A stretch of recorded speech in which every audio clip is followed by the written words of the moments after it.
The islands of the Pacific Realm consist of two different and quite distinct types. The low islands, atolls that barely reach above sea level, and high islands, eroding volcanoes that still stand quite high above the ocean's surface. The economies and cultures of these groups of islands differ strongly. The high islands are watered by rains and are able to engage in agriculture and a diversified economy. On the other hand, the low islands, such as this one in Micronesia on which we're standing, rise so little above sea level that very little moisture is wrested from the passing winds. As a result, fishing here is the only subsistence available. The high island cultures of the Pacific Realm tend to be more diversified, combining agriculture with fishing.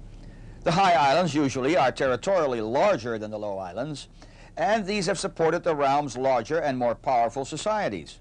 The group of 4 inhabited volcanic islands known as Western Samoa in Polynesia forms a good example.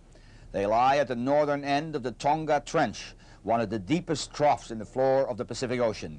At the southern end of this same Tonga Trench lie the islands called New Zealand. The people who first settled on the Hawaiian Islands, 2,500 miles to the north, may have departed from these shores. The western Samoan island of Upolu well represents the Pacific high island environment. Ample orographic rainfall and high temperatures combine to form deep volcanic soils that support luxuriant tropical vegetation. The entire high relief countryside is draped in green. Water pours off the slopes and cleanses the streams in which people bathe. The recency of volcanic activity and continuing coastal erosion are evinced by the black beaches along much of the island's shoreline.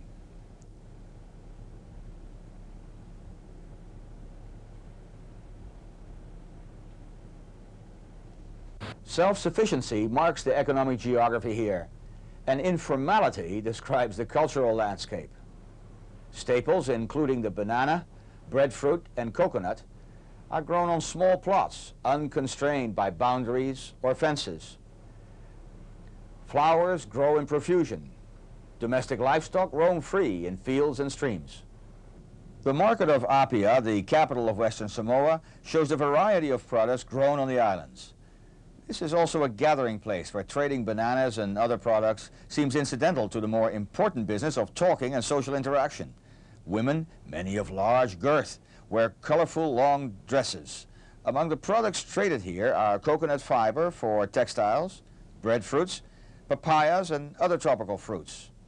Many men wear the wraparound skirt known here as a lava lava, worn throughout the Pacific and known as the sulu in Fiji. The traditional house of Western Samoa, the fale, has no walls. Christian missionaries brought the Western concept of modesty to these islands, but the Samoans generally continue to live a life unencumbered by shame. Today, many roofs do combine corrugated iron sheeting with palm leaf matting, perhaps the most obvious evidence of modern times in the rural cultural landscape. Samoans need very little from the outside world.